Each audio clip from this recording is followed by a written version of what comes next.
Boa tarde, pessoal. Sou Ayrton, da Grax Lubrificantes Especiais. Já trabalho há 42 anos nesse ramo de lubrificação.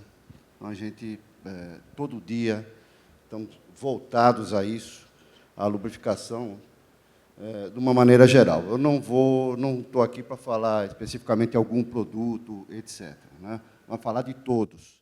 Então, para começar, a gente tem que entender um pouco o que é a lubrificação, né?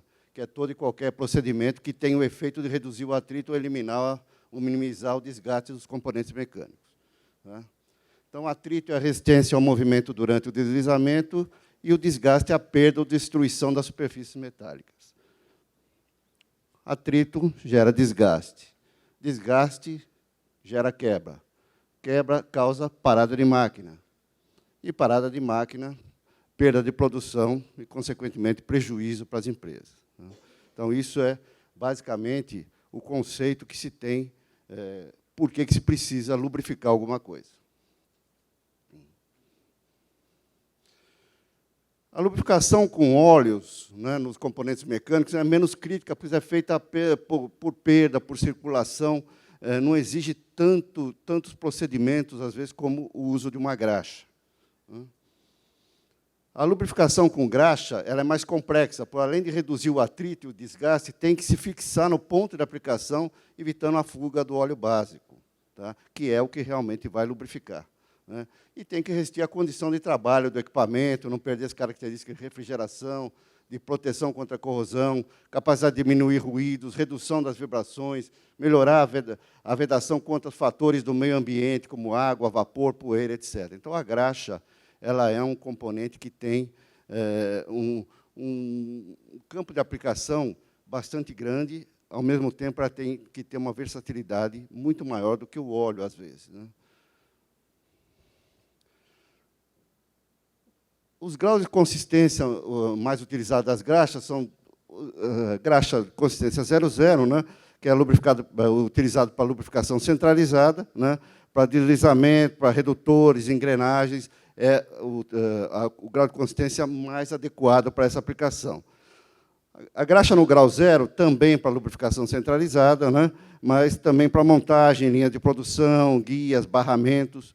Consistência 1, que é uma graxa um pouco mais mole do que a graxa 2, né, é também lubrificação centralizada, aí já mais voltada para altas rotações e temperaturas muito baixas, né? Quando você tem temperaturas muito baixas, normalmente a graxa de grau 1 é que funciona melhor. A graxa 2 é a graxa que todo mundo conhece, é a graxa mais utilizada no mercado, é a graxa de uso universal, né? Para rolamentos blindados, mancais, rotações variadas. Graxa 3 já é também para uso geral, em alguns casos, né? Mas ela trabalha com rotações médias e temperaturas um pouco mais elevadas do que o grau 2. Tá?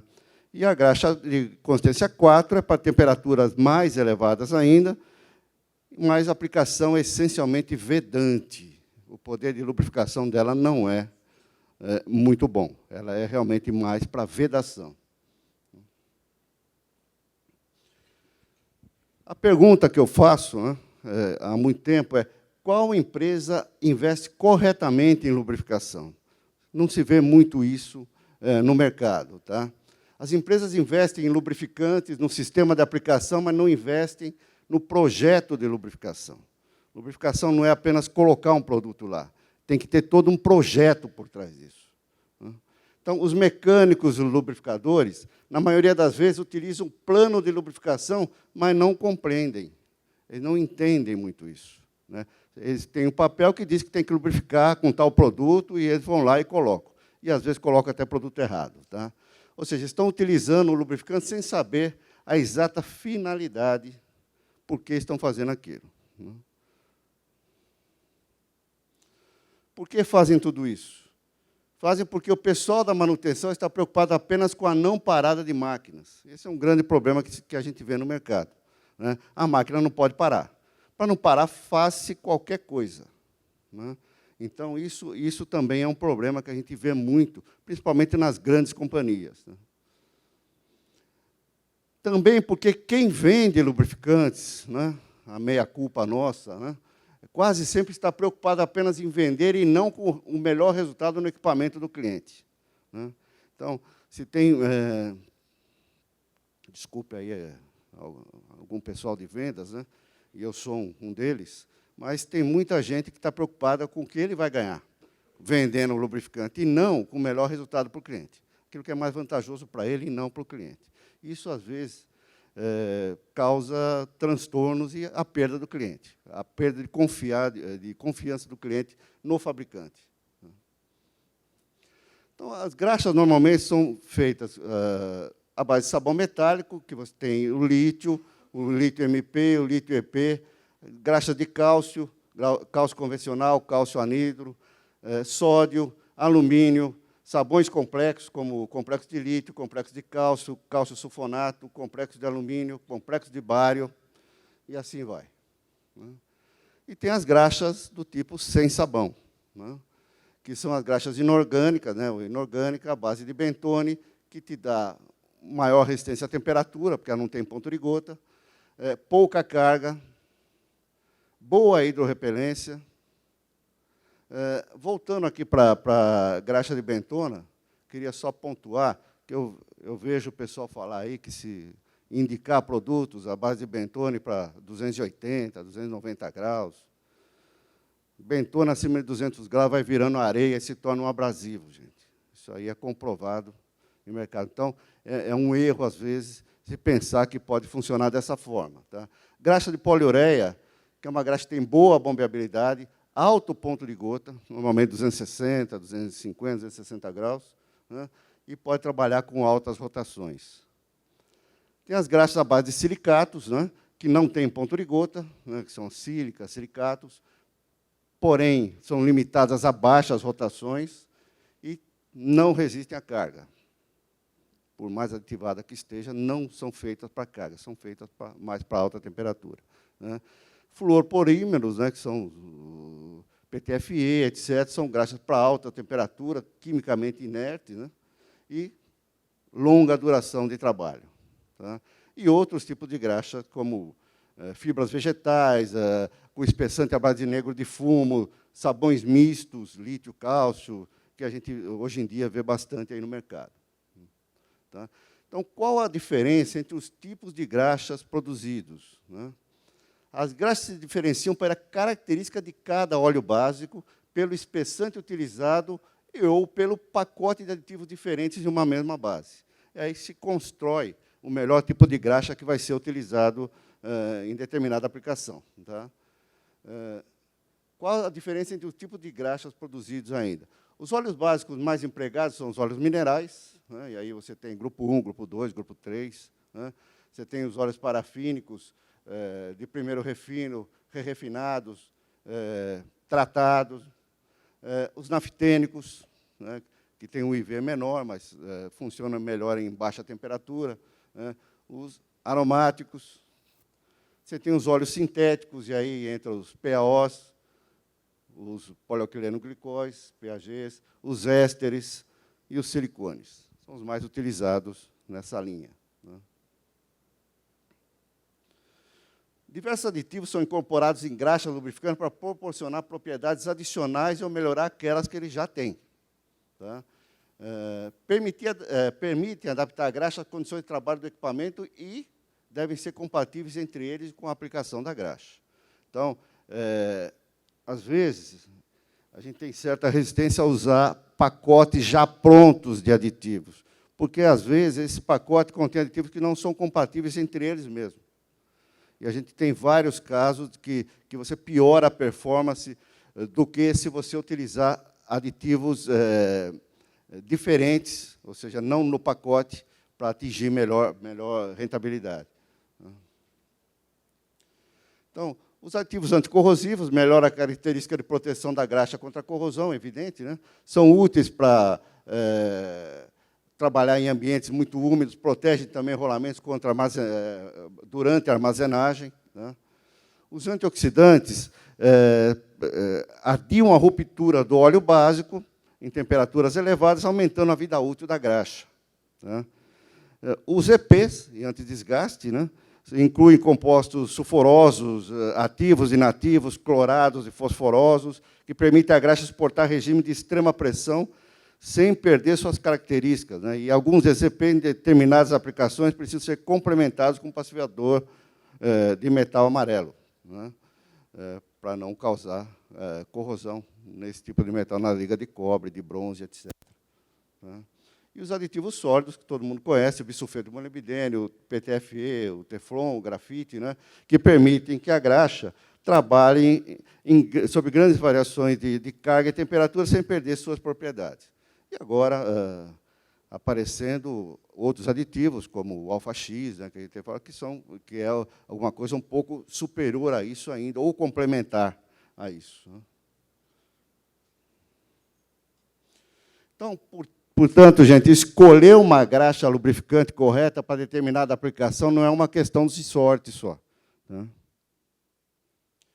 O que são as boas práticas de lubrificação? A partir da escolha correta da graxa, tem que se desenvolver um bom plano de lubrificação para usar a quantidade correta do lubrificante. Não adianta você aplicar lubrificante em excesso, ou a menos, com uma quantidade menor do que aquela que está especificada. Você não vai ter uma boa performance.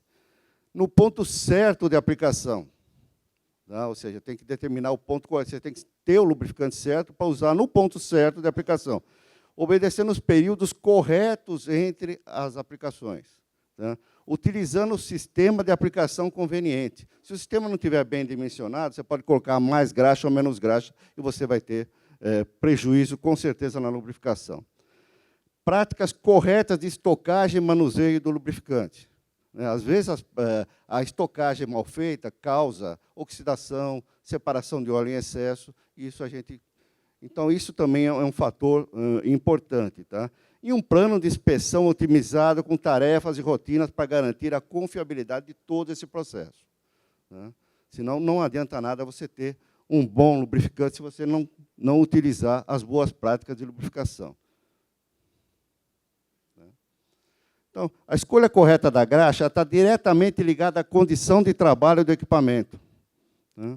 O armazenamento adequado do produto para evitar contaminação e oxidação, e ainda de acordo com o shelf life da graxa. Pode reduzir o tempo de vida dessa graxa. No mercado, normalmente, o pessoal dá validade da graxa 1 ano. Né?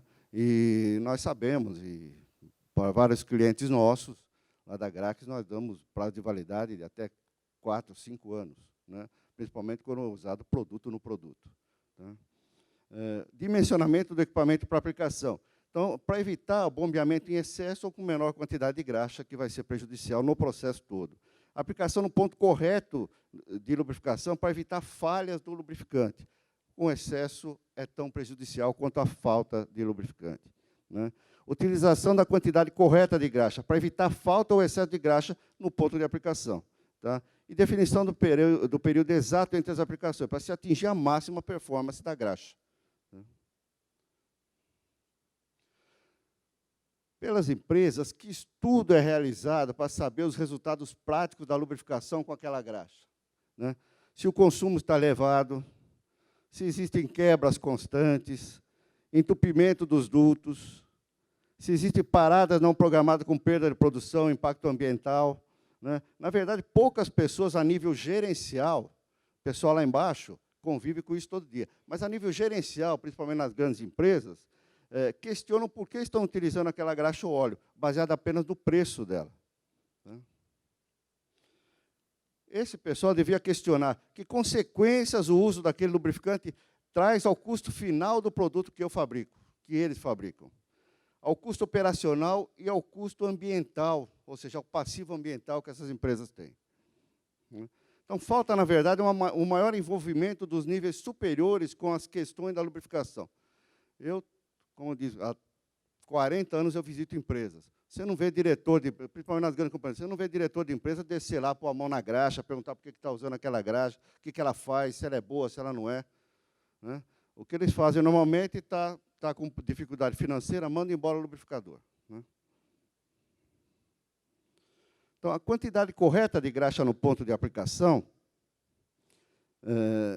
tem uma fórmula conhecida, né, que é padrão de mercado, né, que é 0,010 vezes o diâmetro externo, vezes a largura do rolamento, vai dar uma quantidade em gramas, né, no primeiro enchimento, e a metade disso nas reposições. Tá? Então, o D é o diâmetro externo, o B é a largura do rolamento. Agora, se esse procedimento for aplicado corretamente, no início da operação, não vai ter dificuldade nenhuma. Porém, durante o trabalho sob altas solicitações, por exemplo, altas temperaturas, o grande problema está no período de tempo entre uma aplicação e outra. Então, o que eu quero dizer com isso? Principalmente em aplicações de alta temperatura, que é uma especialidade da Grax, né, nós vemos o pessoal determinar um período de aplicação, por exemplo, de 24 horas. Né? Então, o que acontece no período entre essas 24 horas? Né? Então, você coloca o volume ideal lá de 100% de graxa, e até você fazer a reaplicação, você pode estar num desses níveis aqui. Então, se você tiver com 100% da graxa lá, você vai estar com um nível ótimo de lubrificante. Se você tiver com 80% da graxa lá, isso eu estou falando já no final, já quase no período de reaplicar essa graxa, você vai ter ainda um nível bom de lubrificante. Já com 60% é regular, você já começa a ter algum problema. Tá? 40% é ruim, 20% muito ruim e péssimo, 0 nem se fala, vai travar, vai ter algum problema. Então, o que acontece no equipamento nesse período entre uma aplicação e outra? Tá? É o grande questionamento que a gente faz, principalmente nessas aplicações de alta temperatura, porque existe uma perda de massa, de volume de lubrificante entre uma aplicação e outra, é natural isso. Tá? Esse estudo é antigo, tá? Um estudo que a SKF fez, 40% dos rolamentos quebram devido à falha de lubrificação. Né? Segundo a SEW, 39% dos redutores quebram devido à falha de lubrificação e 23% devido a sobrecargas no equipamento. Né? Os desgastes causam prejuízo anual de aproximadamente 12 bilhões de dólares ao Brasil. Partículas sólidas suspensas no lubrificante reduzem a vida útil do rolamento em até 10 vezes. 550 ppm de água no óleo reduzem a vida útil do rolamento em até 70%. São números bastante expressivos. Né? Então, dados colhidos em uma siderúrgica mostraram, né, que 1/3 das paradas de máquina tinham como causa problemas de lubrificação. Tá? É o uso inadequado. É o conceito de a máquina não parar. Então, se usa qualquer coisa, de uma hora ela vai parar. Então, fatores a serem considerados. O tipo de graxa utilizado, a base dessa graxa, a quantidade utilizada, intervalo entre aplicações, conceito de lubrificação aplicado. Tá? Então, graxas formuladas com bases sintéticas tendem a ter maior biodegradabilidade. Todavia, dependendo do tipo de espessante do pacote ativo, elas também podem ser prejudiciais ao meio ambiente. Não adianta ser uma graxa sintética. Você também tem que saber como ela é formulada, em que período ela é aplicada. Tá? Então, uma lubrificação ecologicamente correta não depende apenas do tipo de graxa utilizada, mas também do pessoal de manutenção e lubrificação das empresas. Tá? Então, você vai numa grande companhia siderúrgica, o passivo ambiental é violento, custo com perdas, para retirada de resíduos, é muito grande. Né? Então, o foco está lá na não parada de máquinas, mas não se vê realmente tudo que envolve isso, e, às vezes, casos, o passivo ambiental, a biodegradabilidade do produto não é levado muito em conta. Tá? Então, falando do conceito de lubrificação, eu, particularmente, acredito que existem... A lubrificação não é apenas colocar uma graxa lá no ponto. Existem vários conceitos dentro de uma mesma empresa. E aqui eu falo realmente de grandes companhias, por exemplo, companhia siderúrgica. Tá? A área técnica e operacional, ou seja, o lubrificador, o mecânico, aquele cara que põe a mão na massa, que tem um problema, ele tem apenas o foco na não parada de máquina. A ordem dele não deixa a máquina parar. Né?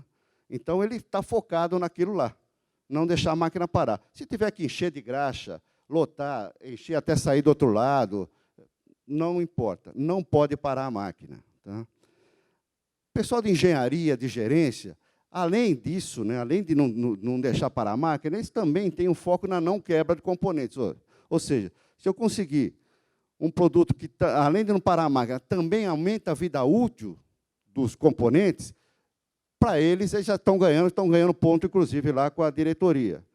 Compras, só foco no menor preço de aquisição. Ou seja, ele tem 3 produtos para comprar, ele vai comprar o que tem menor preço. E, às vezes, essa aprovação não é uma aprovação técnica, é apenas uma aprovação para você ter um produto e outros 2 alternativos. E o comprador, o foco dele, e o comprador, muitas vezes, acha que ele é que realmente decide tudo, ele que manda tudo. Ele compra mesmo e acabou.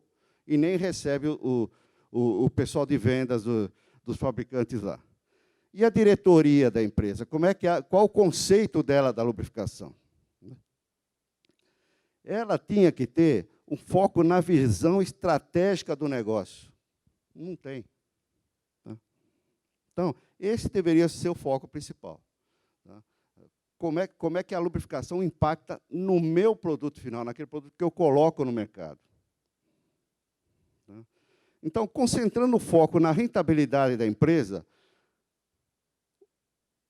estaremos priorizando a produtividade da empresa como um todo, a diminuição do custo operacional, a redução do ônus ambiental, a melhor rentabilidade com impacto direto no nível de empregos. Ou seja, vou baratear o produto que eu vendo, com isso eu vou ter maior lucratividade, vou ser mais competitivo no mercado, e isso impacta, inclusive, no nível de emprego. Então, a lubrificação potencializa o processo produtivo e agrega valor ao produto final das empresas. E a gente, infelizmente, não vê isso acontecer muito a nível gerencial. Se trata muito, é muito dispersa a lubrificação dentro do conceito que as empresas aplicam. Eu queria falar um pouquinho da Grax, gente. Nós somos uma empresa de 25 anos no mercado, apesar de eu já estar há 42 anos com isso, né? E nós fabricamos toda a linha de lubrificantes especiais já há 25 anos. E 2 anos para cá, estamos produzindo também toda a linha de graxas convencionais, né? Montamos uma nova planta lá no Polo Petroquímico, lá em Mauá, né? E estamos produzindo toda a linha de graxa, desde a convencional, aí, cálcio, lítio, complexo, toda a linha, e toda a linha de especiais. Temos produtos de grau alimentício, homologados também no NSF. Ou seja, nós temos... A Grax tem tecnologia própria, ela não tem know-how puxado de ninguém. Então, ninguém da Grax saiu de outra empresa e montou outra, né? Nós trabalhamos com tecnologia própria, não trazemos tecnologia de fora, não importamos nada, né? Trabalhamos 100% com tecnologia própria. Todos os nossos produtos foram desenvolvidos internamente. Então, são mais de 300 produtos na linha de produção e uns 250 produtos, mais ou menos, em desenvolvimento, ou seja, produtos que ainda não foram comprados 3 vezes para a gente colocá-los como produtos efetivos de linha. Tá? Eu queria aí apenas passar um filmezinho curto, só para mostrar um pouquinho do como a Grax vê o pessoal, e já agradecendo, tá, a vocês todos. Vai lá. Vai colocar.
Obrigado, gente. Estou à disposição de vocês para qualquer pergunta.